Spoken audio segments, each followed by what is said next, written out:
Today I thought I'd do more of a fun video. I'm going to tier rank the signature guitars of Prog artists.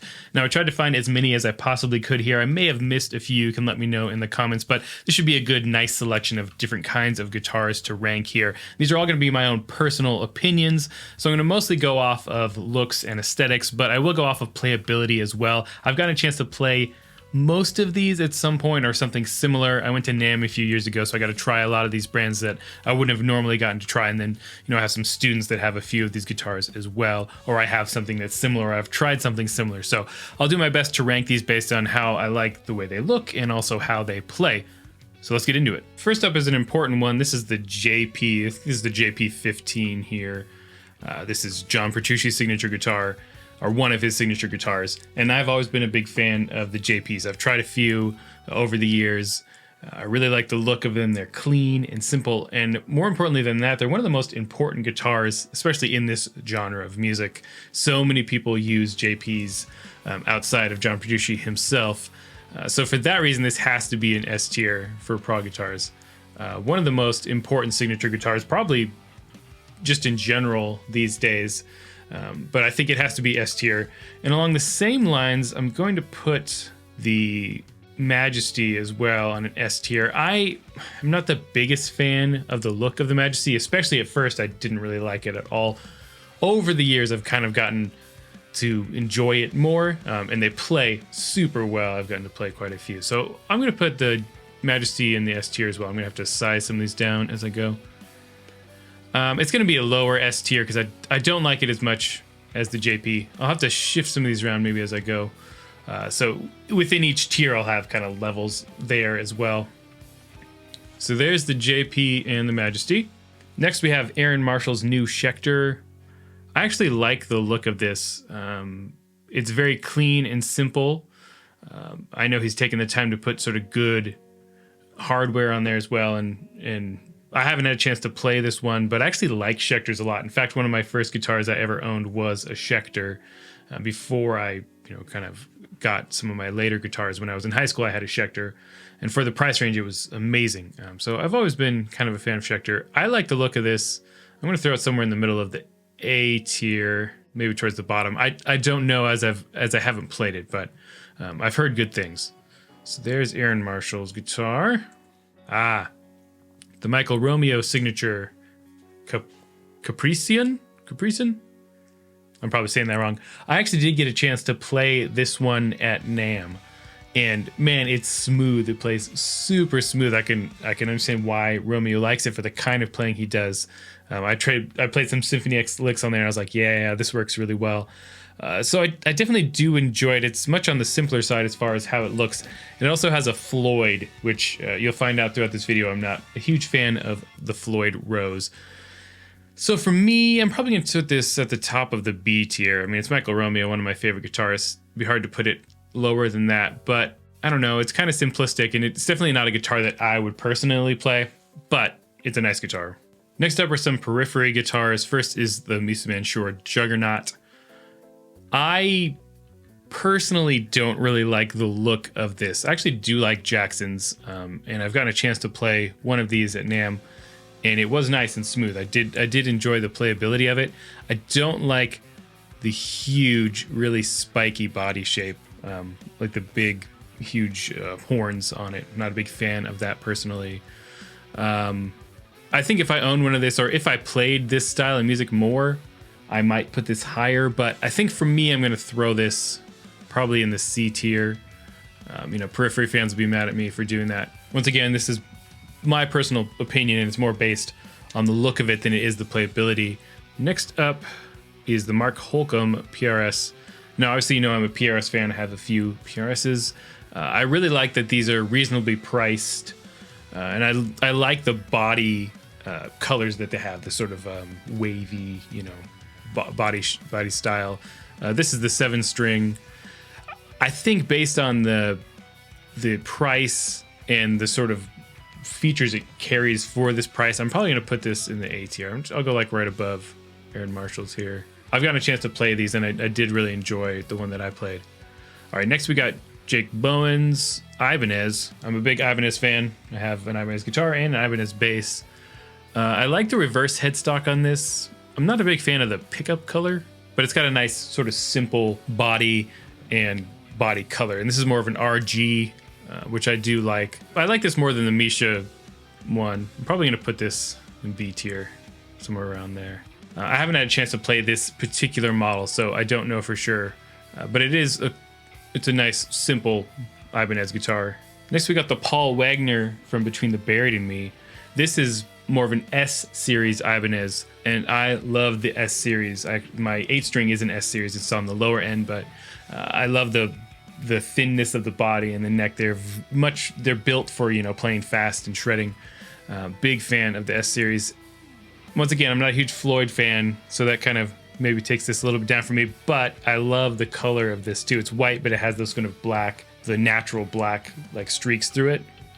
I think I'm going to put this in A tier. It'd probably be an S tier for me if it didn't have a Floyd, but that's a very nice, sleek, good-looking guitar.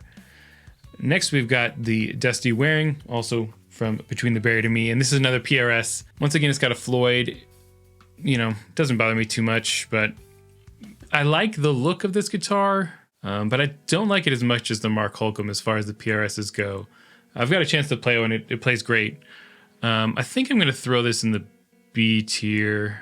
I'll probably do this. Maybe we'll do this like above the Jake Bowen, and I'll move that one back a little bit. Something like that. Although, maybe I can move the Michael Romeo down. I don't know. I might adjust this as I go, but I'm going to stick the Dusty Waring there for now. Next up is Richard Henshaw from Haken's signature Strandberg. I haven't had the chance to play this. The only time I've played Strandbergs is at NAMM, and this one is a newer model since I've had a chance to play a Strandberg. I do actually like the color of this. I'm not the biggest fan of the Strandberg body. I don't hate it, but it's not kind of my personal preference. Headless guitars I actually do enjoy, kind of depending on the model. This guitar I actually like the look of. I like the darker wood grain, 8-string, multi-scale, kind of necessary for that style of playing. It doesn't have a trim. I kind of wish that it had a trim. That would be cool. For me, I'm probably going to throw this in the B tier. I personally haven't spent enough time on the Strandberg's Enduro neck to really feel comfortable with it. So I don't really have too much of an opinion on that. I think that's something that would probably grow on me if I played one more. But I'm going to stick it here for now. Next, we have the Pliny Strandberg. Same sort of thing. This does have a trim, which is cool. I'm not as big of a fan of the color of this particular one as the Richard Henshaw. I'll probably throw this, I don't know, maybe we'll go like mid-C tier. I don't hate it, but it's not my personal favorite. Next, we have the Kiko Loureiro Ibanez. He plays for Megadeth now, but I really know him from Angra, which was one of my favorite power metal albums of all time. They're definitely kind of prog adjacent. Kiko is a ridiculous player, definitely worth checking out. His solo stuff as well is really good. I like this guitar. It's more of once again, it's like the S series Ibanez. I think it's really sleek. I like the green. Once again, the Floyd I could do with or without, but I'm going to throw this in the A tier, I think. Maybe somewhere around here. I'm going to have to size these way down as I go here. But yes, that's the Kiko Loureiro. I do like that one. Next, we've got the Meshuggah 8-string. This obviously does a very specific thing. I kind of like the simplicity of the one pickup, right? It's meant to be a gent machine. Like, this is a Meshuggah machine to play super low-tuned, genty Meshuggah riffs. It's not something I really do, personally. But I like guitars that have a specific focus, like, okay, this guitar is meant to do this, you know what I mean? For me, I'll probably throw this at the bottom of the B tier. It's fine. Next, we've got a Kiesel. I believe this is Scott Carstairs from Fallujah's signature guitar. I'd consider them probably to be prog adjacent. I'm not the biggest Fallujah fan, but I do like some of their music. And I own a Carvin back there right before they became Kiesel. I've played many Kiesels. I like this particular body shape. I can't remember the exact name. I think this is, I don't remember exactly. It might be the K series, but I like the sort of simplistic look of this. It's a good body color as well. It's got the hip shot bridge, which I'm a fan of. So I'm probably going to throw this in the B tier. I'm going to have a lot of guitars in the B tier, I feel like. Next, we've got another Kiesel. This is the Chris Letchford from Scale the Summit. I'm actually not that big of a Scale to Summit fan. I know some people have asked me in the past. Some of their older stuff is fine, but this guitar, I do not like the look of this guitar at all. I like some of Kiesel's headless guitars, certain body shapes. I'm a big fan of like the Osiris. I like that one a lot. This particular shape, which is kind of, I think, a combo of a couple of shapes that Chris put together. I don't know. It does nothing for me. In this color, the pink with the black, no, I'm not a fan at all. I'm probably actually going to go like, I'll just go way down here at E tier. It's just not for me personally. Next, we have Tim Henson's Ibanez. And I've had a number of people ask me about Polyphia. And the reason I haven't really talked about Polyphia is, one is that I'm not the biggest fan of Polyphia. Like, I appreciate what they do and they're incredible players, but it's not really for me personally. And also don't really consider Polyphia to be prog at all. They're incredible players. They make really interesting, unique music. But I think I wouldn't really consider it part of what I cover for the most part. We're not talking about the music, though. We're talking about the guitar. And I do like this silver look. I love the inlays on the fretboard. It's a very kind of over the top, but also kind of classy at the same time guitar. I'll probably throw the Tim Henson towards the top of the B tier. And next we have the Scott LePage, the other guitarist from Polyphia. I don't know though if I like this one as much. It's kind of these are both kind of the AZ line of Ibanez, which is kind of their, Strat style, basically. Yeah, I don't know. This one I'll probably do like high C tier. I don't know. It's just nothing special about it. The color's fine. This is the Martin Miller, who, if you haven't checked out Martin Miller, awesome player, has a really good YouTube channel. He actually just put out his first single for a solo album, which was like, it was like Toto meets Dream Theater or something. Actually really good, really interesting. And he does some amazing covers. They do like the big cover collaborations. He's done it with a bunch of other guitarists, and he has like a studio band that does it. It's really good stuff. I think of him as being prog adjacent because I remember learning a bunch of Dream Theater stuff or watching him play a bunch of Dream Theater stuff back in the day. He would alternate pick the Glass Prison Arpeggios and all that. So Martin Miller's a crazy good guitar player. I actually like the look of this AZ. It's a good color. The two humbuckers, I like that. I like this style of trem. The roasted maple fretboard, that's all good. I'm probably going to put this like bottom of A tier. It's a very sort of simple, sleek looking guitar. Next we have this green Ibanez, which is Luke Hoskin from Protest the Hero, which is another band that I plan on talking about at some point. I actually really do enjoy Protest the Hero.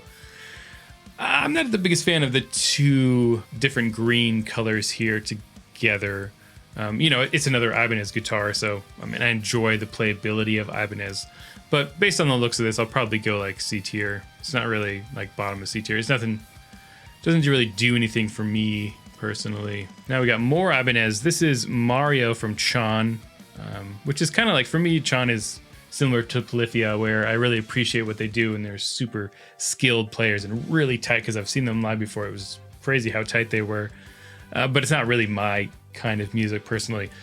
And this purple also really isn't my color. I do like the two single coils and the humbucker, but once again, it's kind of just another Ibanez guitar. I'm going to throw this also at the bottom of the C tier. One more Ibanez here. This is the other guitarist from Chon, Eric. I like this one a little bit better. It's kind of, black is always good, sort of like classy look to it.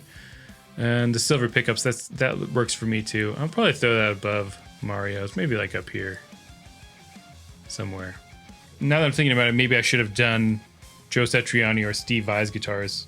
I don't know. I think of them as being like instrumental guitar, not necessarily prog, but some of these other guitars aren't really prog either. Actually, I like Joe Satriani and Steve Vai's guitars, by the way. They'd probably both be A-tier guitars. I think they're very important guitars, especially Steve Vai's. And I do like the look of it. It's very unique and kind of, instantly recognizable as Steve Vai. So if I was to put those on there, they'd be A tier. There's a couple other Ibanez artists like Tom Quayle I could maybe put on here. I definitely think of him as more of a fusion guitarist, but we'll just stick with what I have here for now. Next, we've got Javier from Animals as Leaders, his ESP or LTD. I haven't played too many LTD guitars that I loved. I don't hate the look of this. I kind of like the offset body. I don't know. Probably wouldn't go for this personally if I was getting an 8-string. I'll throw it in the C tier. Next up is the Abasi. Now, obviously, Tosin has his own company, and there's multiple models. He's got the collaboration with Ernie Ball, too, which is cool. I'm just going to rank the Lorata, which is kind of their more basic model. Obviously, these are very unique looking guitars with the really long body on the top. I do like that it has more of an original look. You know, it looks a lot different from a lot of these guitars. I got a chance to play some of these at NAMM in 2020. I think the quality's improved since then, but the ones I played I actually really enjoyed. So I think because I like the originality of this, I'm gonna throw it in the B tier. I'm honestly not a huge fan of the look. I probably wouldn't personally pick this guitar myself. I like the look of the one they did with Ernie Ball even more. But for this, we'll go like, I don't know, somewhere in there. Next up is Brent Hines from Mastodon and his Flying V. Now this is the Epiphone, which he's not playing anymore. He's playing some other custom guitar at the moment, but it's also a Flying V. So I think I can probably rank this based on that. I'm not the world's biggest Mastodon fan, but they do have some classic albums. This guitar, I don't know. I'm not a huge Flying V fan in general. I'll probably go like D tier. And this would be the same if it was his sort of newer custom model too. I don't know. The Flying V is just a weird shape. For me, it's hard to hold. I understand it has like an importance, you know, for certain styles of music and whatnot. You know, I was a big Randy Rhoads fan back in the day, but I don't know. The Flying V for me just doesn't really do it for me. So I'll throw that in the D tier. Next, we got a Gibson. This is the Adam Jones from Tool signature model. I mean, it's a Les Paul. You know, it has the 2 different pickup colors, which is cool. And I actually don't mind the sort of greenish flame top. But Les Pauls are not my thing at all. A little too heavy for me. They do a very specific thing very well. You know, there was a time when I wanted to own a Les Paul, especially when I was a kid. Like, those were like guitars you really wanted to get. But I've played plenty of Les Pauls. They're just too heavy for me. That's the main thing. I'll probably throw this in the D tier as well. I'm putting the Epiphone and Gibson disrespect on here. I don't hate Gibson, by the way. In fact, if there was an SG on here, which I don't think there is, that would rank higher because I do like the SG a lot. Next, we got the Omar Rodriguez Lopez signature guitar, who's from Mars Volta, which is another band that I'm, lukewarm towards, depending on what it is. And this Ernie Ball, I do not like the body shape of this at all. I like Ernie Ball a lot. I like Ernie Ball guitars. I love the JPs, obviously. I love the Luke guitars, the Steve Lukather models. But this, that's not for me. We can go down here in the E tier. I guess I like that it's different, but that's about it. Next, we got another Strandberg. This is Paul from Cynic's guitar. I do like Cynic a lot. Another band I'm planning on talking about at some point. I love the sort of moon inlay across this, and the top of this guitar is cool as well. I'm trying to think where I'd put it in relation to the other Strandbergs. I'll probably put it near the Henshaw because I kind of like it similarly to that. So we'll throw this Cynic guitar there. Next, we got David Gilmour Strat. Now this, I don't think is an actual Fender model. You think you'd have to do like a custom order on this. At some point, they did make these. And I mean, it's a Strat, which I actually like Strats a lot, by the way. You know, it's a black Strat with white pickups. But it's David Gilmour, so it's iconic, this look. I don't want to disrespect the Strat too much here. We'll go like low B tier. So there's David Gilmour's guitar. Next, we got the Minez. This is the John Brown guitar from Monuments. And I like Minez a lot. I've got to play a few at NAMM, and they play real smooth. They always have really good construction. I like the body of this. The purple actually works for me. The purple and white I think is pretty cool. I guess they go maybe like low A tier here. Cool guitar, and I think if you're definitely into that style of playing, that this would be a good option, obviously. Next, we got the David Davison model from Jackson. He's the guitarist and vocalist for Revocation, who I'm a big fan of. Definitely more prog adjacent, but on the more extreme side of thrash and death metal, I am a huge fan of his playing. Really, really great soloing. In fact, I have a cover of one of his solos on my channel somewhere. This is actually a cool looking Jackson. Like, I'm not always into weird body shapes, but I don't know, something about this kind of works for me, especially like that big pointy one coming up. This feels like they would be more comfortable to play than, you know, a Flying V or something like that. With that being said, I don't necessarily love this. Probably go B tier. Now this B tier is kind of getting out of order. I actually don't hate the order I have it in here, but I might need to move some things around at the end. We'll see. All right, to finish it off, we got some Charvels. First up is Marco Sofogli's Charvel. Now, if you don't know who Marco Sofogli is, go listen to him play right now because he's absolutely incredible. His first couple solo albums were like a really big influence on me. He's probably most known as the guitarist for James LaBrie's solo projects, but he's done a bunch of other stuff. Absolutely monster guitar player, one of my personal favorites. I'm not a huge fan of this particular model of his. He used to played Ibanez for a while, had a couple of cool Ibanez guitars. I don't know. The Charvel is, I like Charvel. I've played a few that I really enjoyed. This one for me is meh, whatever. I'll probably go like C tier for that. Next, we've got the Guthrie Govan signature model from Charvel. I much preferred his Shure signature model as far as looks and playability because I've gotten the chance to play that one too. And I've actually played this one too. I don't know. Personally, I prefer the Shure, but I don't dislike this guitar. You know, it's kind of straightforward, but it's a nice color. Looks nice. Seems disrespectful to Guthrie to go lower than B tier. I'll throw this somewhere here in the B tier, stacked on top of these other ones. So we got one more guitar here, and this is the Rick Graham Charvel. Now, Rick Graham is, you know, a famous internet guitarist at this point, but an absolute monster player.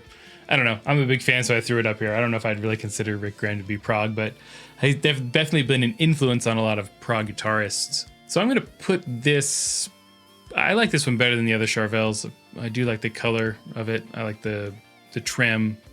Probably put this in like low A tier. It's kind of a similar vibe to that Martin Miller Ibanez as far as how it looks. But I'm going to put that on top of the other one. So there's my tier ranking of these guitars. I'm sure there's a few that I missed. You can let me know what they are in the comments. I'm thinking of Jason Richardson specifically. I'd probably put that one in the B tier, his signature Ernie Ball. With everything else, which apparently everything belongs in the B tier because I can't make up my mind. Obviously, this video was just for fun, and I'll be back next week with a normal prog lesson. Until then, you can subscribe and hit the bell notification, all of that, and I'll see you next week. Stay proggy.